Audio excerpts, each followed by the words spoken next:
알게 하려 함이라. 우리가 사방으로 우겨쌈을 당하여도 쌓이지 아니하며 답답한 일을 당하여도 낙심하지 아니하며 박해를 받아도 버림받지 아니하며 거꾸로 트림을 당하여도 망하지 아니하고 우리가 항상 예수의 죽음을 몸에 짊어짐은 예수의 생명이 또한 우리 몸에 나타내게 하려 합니다. 우리 살아있는 자가 항상 예수를 위하여 죽음에 넘겨짐은 예수의 생명이 또한 우리 죽을 육체에 나타내게 하려 함이라. 그런즉 사망은 우리 안에서 역사하고 생명은 너희 안에서 역사하느니라. 아멘.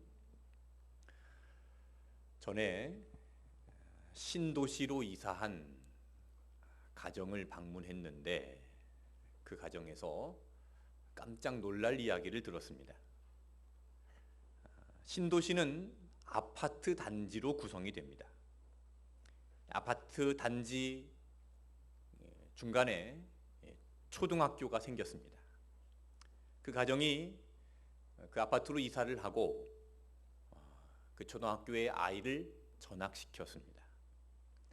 이 아이가 학교에 들어가서 친구들에게 이런 질문을 받았답니다. 너 몇 평짜리 아파트 살아? 왜 물어보는가 했더니 그 초등학교는 아파트 평수가 같은 아이들끼리 친구가 된다고 합니다.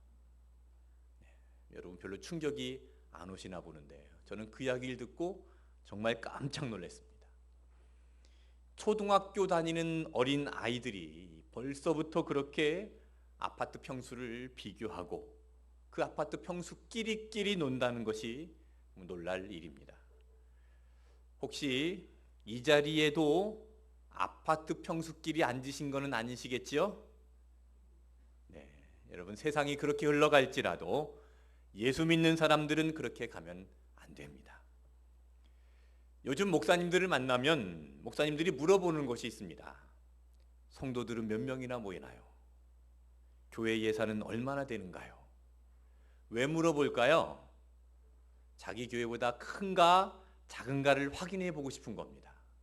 그래서 자기 교회보다 작으면 그때부터 신기하게 목소리가 커집니다. 어떤 교회에서는 목사 사모가 새 옷을 입고 그 교회에 이제 예배 자리에 앉아 있었습니다. 근데 권사님 한 분이 오셔서 사모님이 새 옷을 입었네. 어떤 메이커를 입었는지 궁금했는지 사모님 뒤에 가서 이제 여기에 있는 상표를 이렇게 까보더랍니다. 유명 메이커를 입었는지 시장에서 파는 것을 입었는지 궁금했던 것이죠. 우리 온누리 교회는 그런 분들이 안 계셔서 참 감사합니다. 사람들은 어떤 옷을 입었는지 그것으로 비교를 하려고 합니다. 오래전에 TV 광고에 나온 CF인데 요즘 어떻게 지내? 라는 오랜 친구의 질문에 내가 타고 다니는 차로 대답을 했다. 그 광고 보셨죠? 차가 어떻게 대답을 합니까? 그런데 내가 타고 다니는 차를 보여주면 잘 지내고 있다라는 메시지가 된다는 거죠. 왜 이런 CF가 나오게 되었을까요? 이런 CF가 먹히는 세상이 되었다는 겁니다.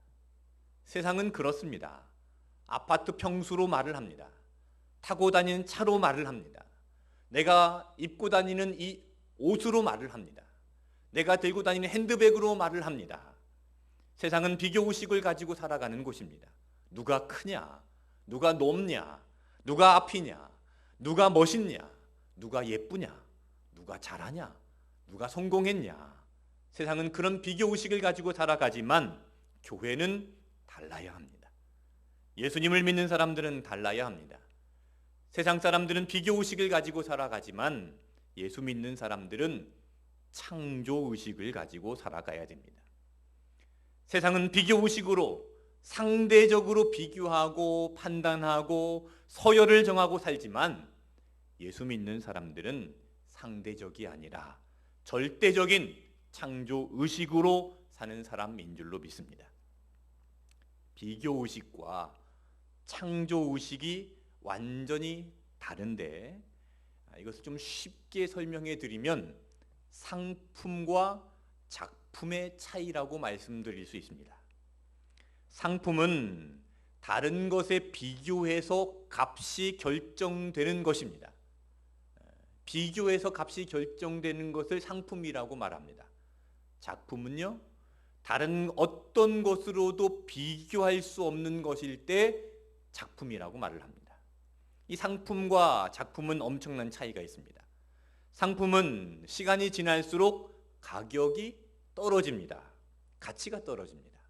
그러나 작품은요, 시간이 지날수록 가격이 올라갑니다. 가치가 올라갑니다. 상품은 여러 개를 찍어내서 똑같은 것들이 존재합니다. 그러나 작품은 똑같은 것이 없습니다. 하나하나가 특별합니다. 상품은 더 좋은 것이 나옵니다. 업그레이드 됩니다. 스마트폰이 대표적인 상품이죠. 그 상품은 조금 지나면 새로운 것이 나오고 더 새로운 것이 나오고 계속해서 새로운 것이 나오고 기존에 있던 것은 그 새로운 곳에 밀립니다. 그러나 작품은 그렇지 않습니다.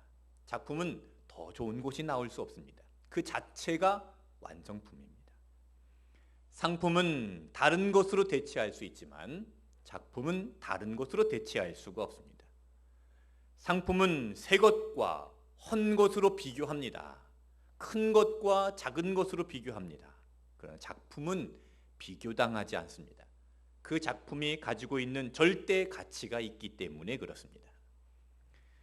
여러분, 상품과 작품의 차이를 설명해 드렸는데 상품으로 살고 싶습니까? 작품으로 살고 싶습니까?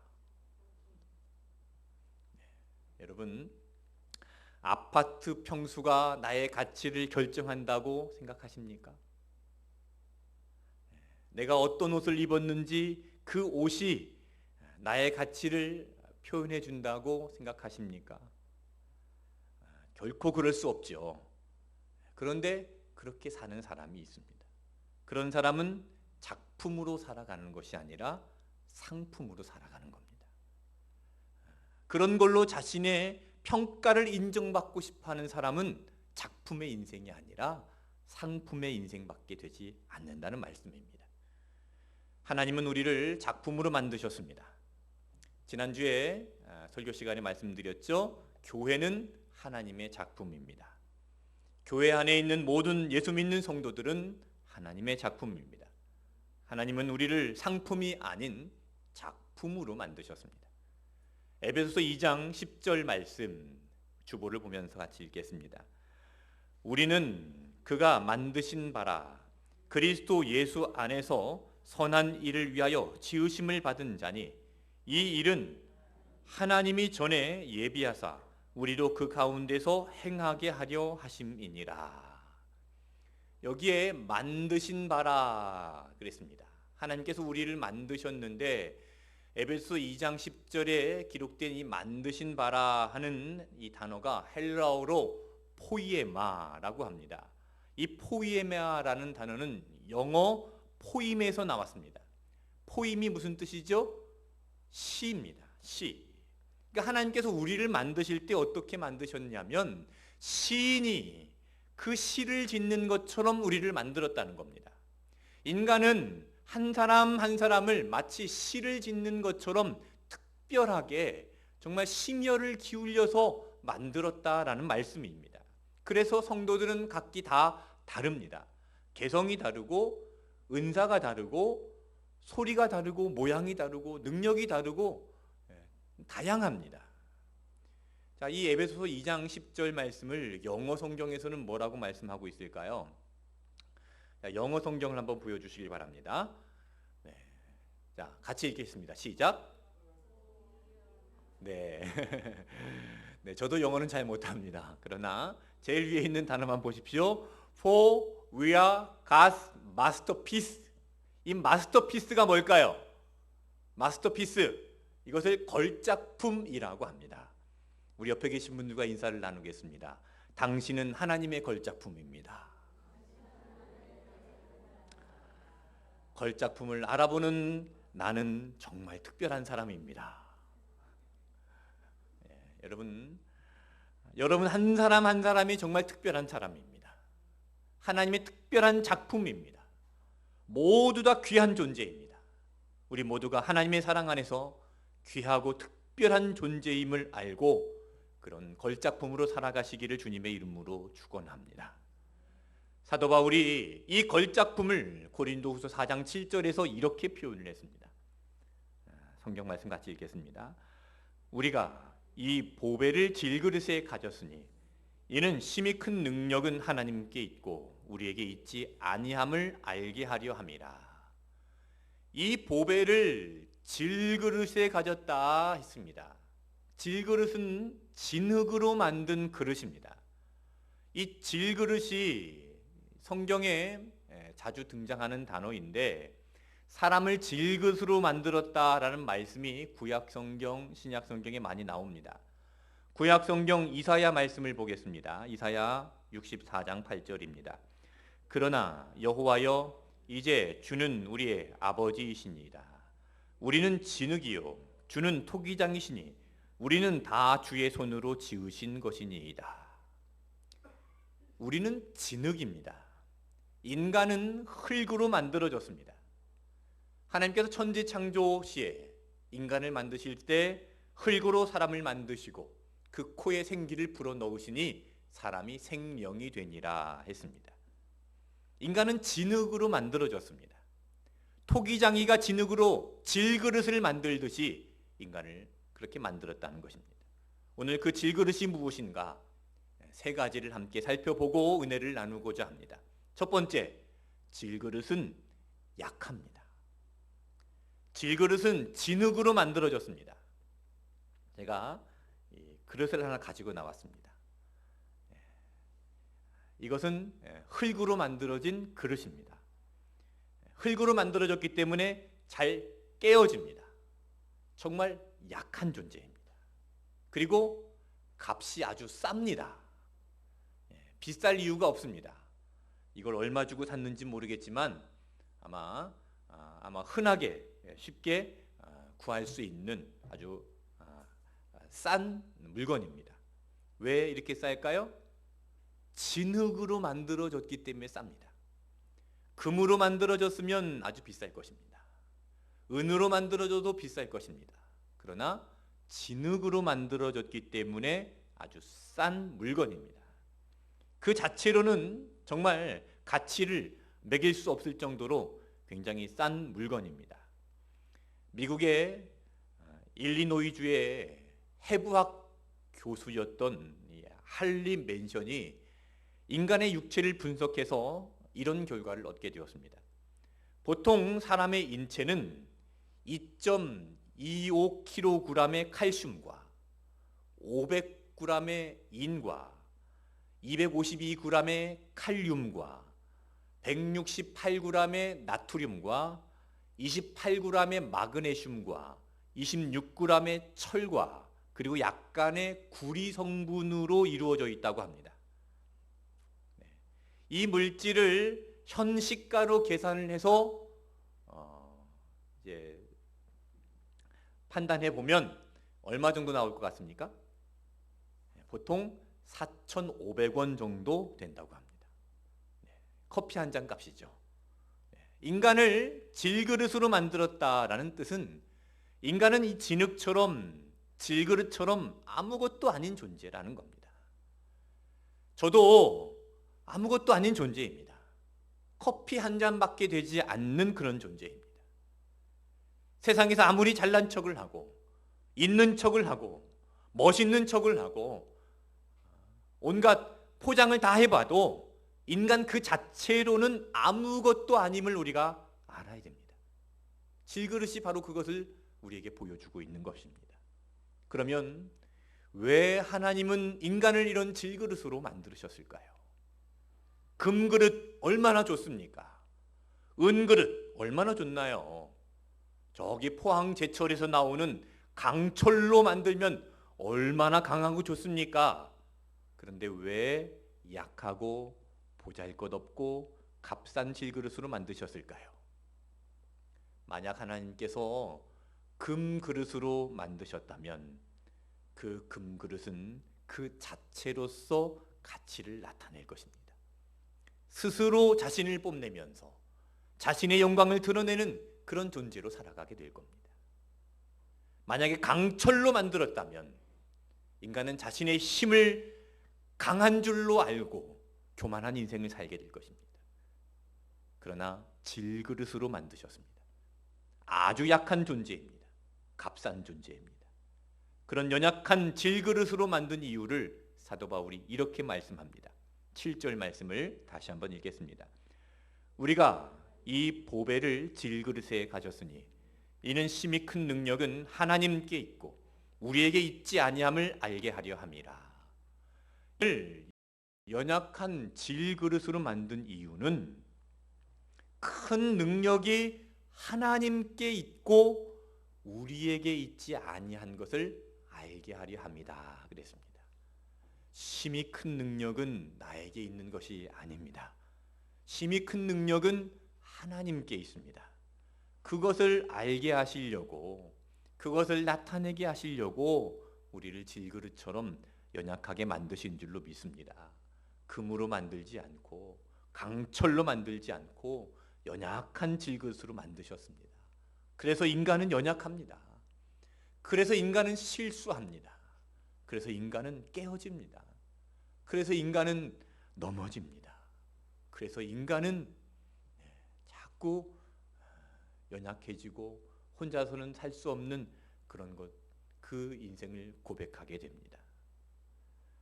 이렇게 질그릇과 같이 연약한 존재라는 것을 알게 될 때 비로소 내 안에 그리스도의 강함이 나타남을 믿으시기 바랍니다.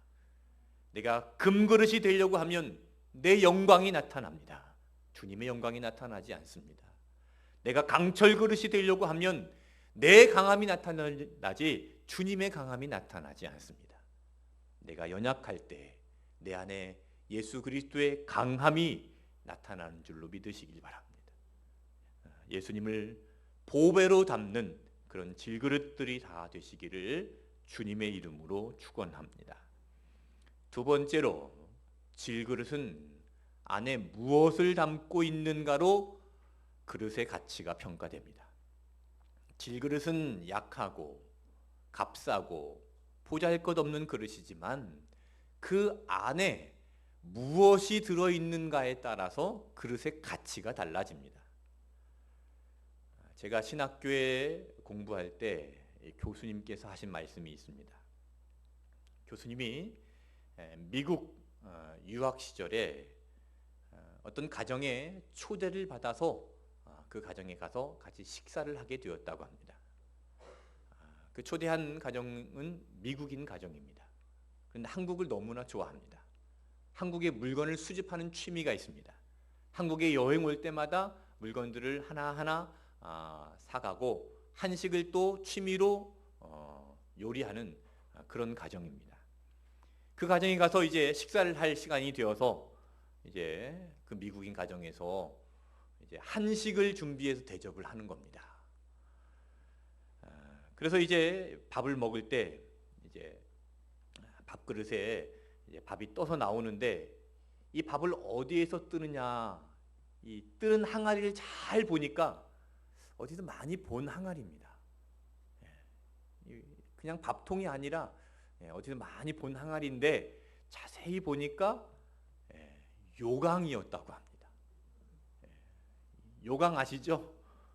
요강에다가 밥을 넣어놓고 거기서 밥을 떠서 이제 밥그릇에 덜어주는 겁니다. 그런데 잘 생각해 보세요. 미국인들은 그것이 요강인지 아나요, 모르나요? 물론 아는 사람도 있겠지만 그것을 대부분 모를 것입니다. 그래서 거기다가 밥을 담아두고 그것을 밥통으로 사용했던 것이죠. 전혀 문제가 없어 보입니다. 제가 볼 때는. 그래서 교수님도 아주 밥을 맛있게 먹고 돌아왔다고 합니다. 그릇 안에 무엇을 담아두는가에 따라 그 그릇의 용도가 달라집니다. 여기 그릇이 있습니다. 여기다가 밥을 넣으면 무슨 그릇이 되죠? 밥그릇이 됩니다. 여기다가 똥을 넣으면 무슨 그릇이 되죠? 여기다 보물을 담으면 보물을 담은 가치가 있는 그릇이 됩니다. 우리가 그러한 질그릇과 같이 약하고 보잘것없는 존재인데 우리가 가치 있는 인생으로 살아가는 것은 내 안에 보배를 담을 때 가치 있는 인생이 되는 줄로 믿습니다. 내 안에 하나님의 말씀을 담으면 말씀의 사람이 됩니다. 내 안에 예수님을 담으면 예수님의 사람이 됩니다. 내 안에 생명을 담으면 생명의 사람이 됩니다. 내 안에 찬양을 담으면 찬양의 사람이 됩니다. 내 안에 복음을 담으면 복음의 사람이 됩니다. 예수님의 제자들을 생각해 보십시오. 예수님께로부터 부름을 받기 전에 그들은 평범한 삶을 살았던 사람입니다. 갈릴리 바다에서 고기를 잡던 어부들이었습니다. 어떤 제자는 그 직업 때문에 사람들에게 왕따를 당하는 세리의 직업을 가지고 있던 사람도 있었습니다. 그러나 그들이 예수님을 만나고 예수님이라는 가치를 담을 때 예수님의 제자가 되었습니다. 복음이라는 가치를 담으니 세계를 변화시킬 수 있는 일들을 감당하게 된 줄로 믿습니다. 세계 역사적으로 가장 포악한 민족이 있습니다. 가장 악명 높은 민족이 있었습니다. 바로 앵글로 섹슨족입니다.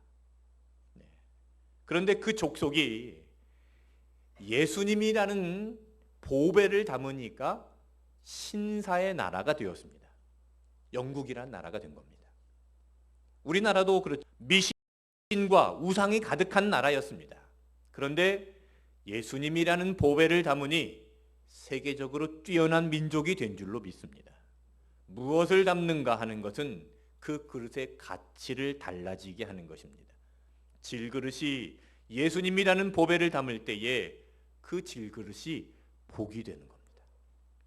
복은요, 소유의 개념이 아니라 상태의 개념입니다. 보배를 담은 질그릇은 어떤 복을 받습니까? 8절과 9절 말씀을 보면 보배를 담은 질그릇이 어떤 능력이 있는가가 8절과 9절 말씀에 이렇게 기록을 합니다. 8절 9절 말씀 같이 읽겠습니다. 우리가 사방으로 우겨쌈을 당하여도 쌓이지 아니하며 답답한 일을 당하여도 낙심하지 아니하며 박해를 받아도 버림받지 아니하며 거꾸로 트림을 당하여도 망하지 아니하고, 여기에 네 가지의 힘겨운 상황을 말씀하고 있습니다. 7절 말씀, 8절 말씀 보세요. 첫 번째, 우겨쌈입니다. 심각한 압박을 받고 있어서 몹시 괴로운 상황을 말하는 겁니다.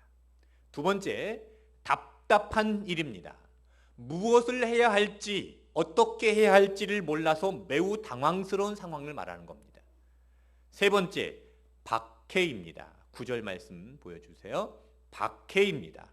혹독한 핍박을 받아서 견디기 힘든 상황을 말하는 겁니다.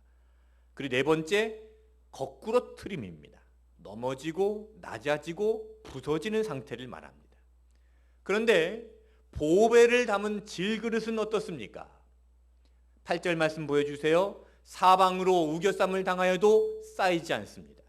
답답한 일을 당해도 낙심하지 않습니다. 박해를 받아도 버림받지 않습니다. 거꾸로 트림을 당해도 망하지 않습니다. 이런 상태가 되는 것이 바로 복입니다. 질그릇이 복이 되는 겁니다.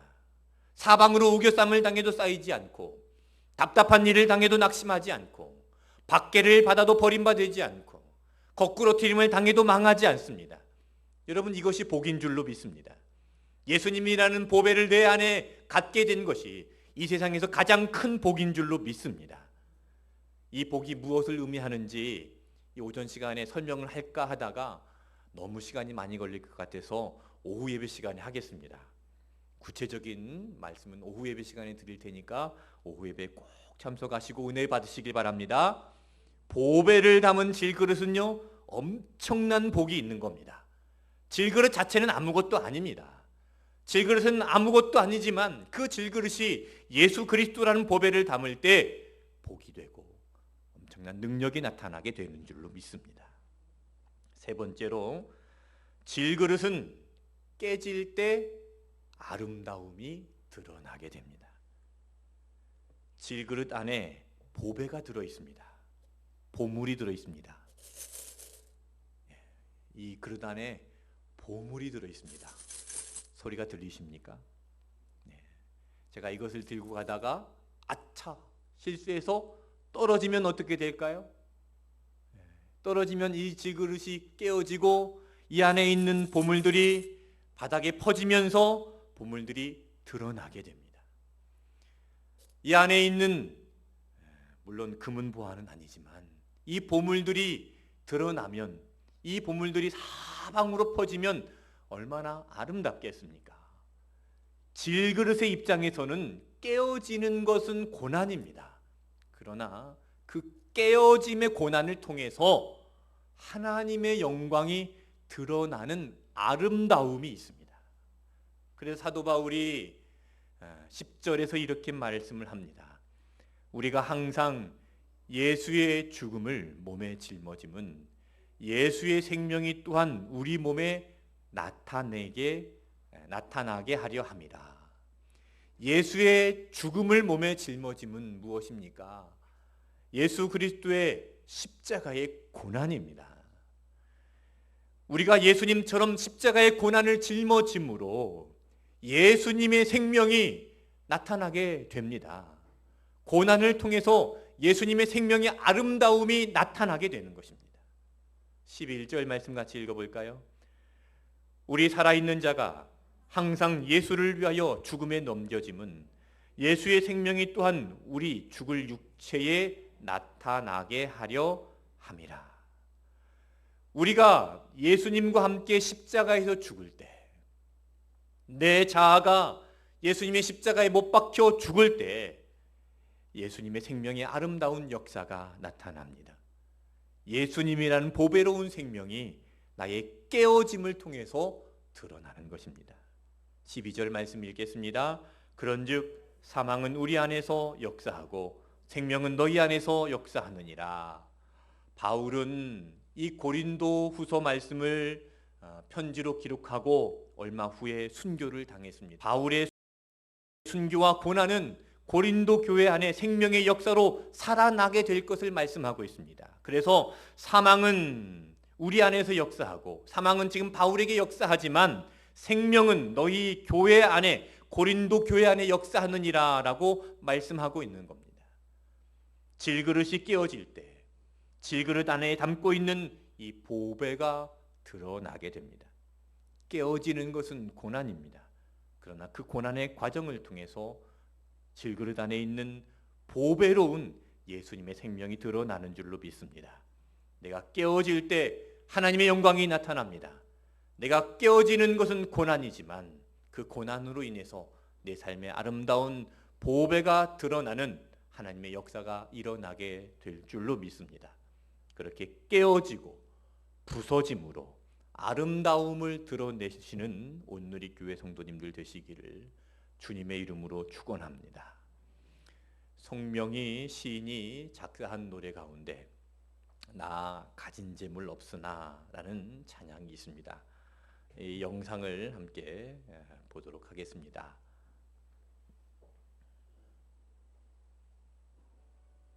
태어날 때 의사의 실수로 뇌를 다쳐 뇌성마비 판정을 받은 아기가 있었습니다.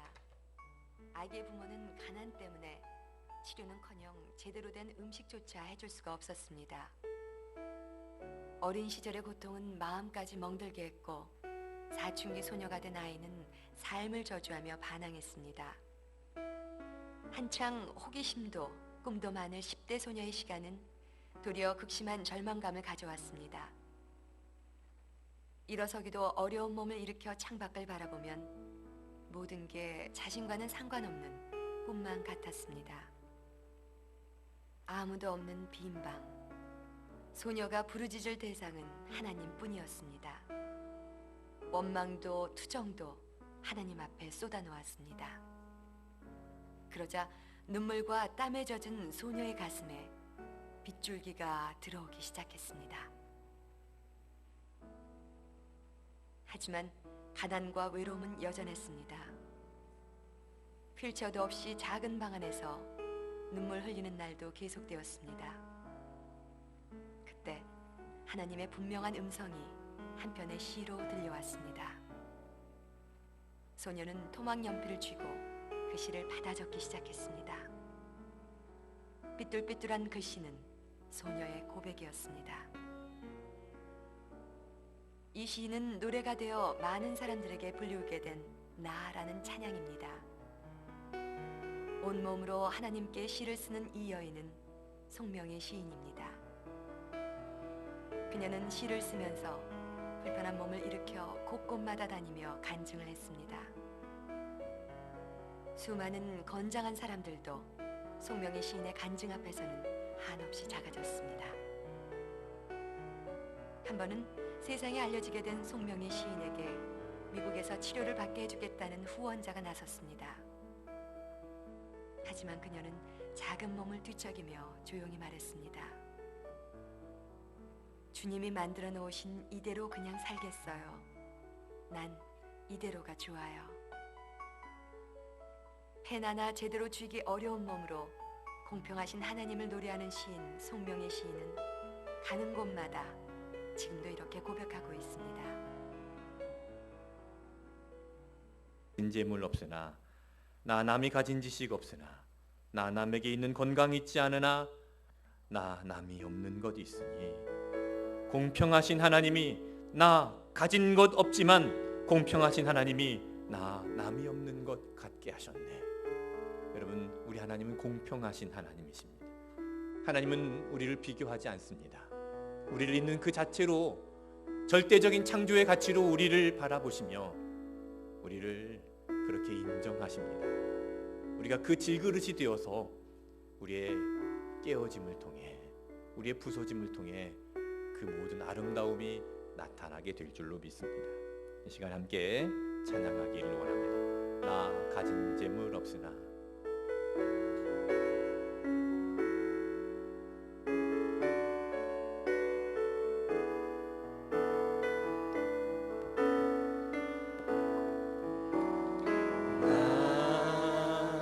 가진 재물 없으나 나 남이 가진 지식 없으나 나 남에게 있는 건강 잃지 않으나 나 남이 없는 것 있으니 나 가진 재물 없으나 가진 재물 없으나 나 남이 가진 지식 없으나 나 남에게 있는 건강 잊지 않으나 나 남이 없는 것 있으니 남이 못 본 것을 보았고 나 남이 듣지 못하는 성 들었고 나 남이 받지 못한 사랑 받았고 나 남이 모르는 것 깨달았네.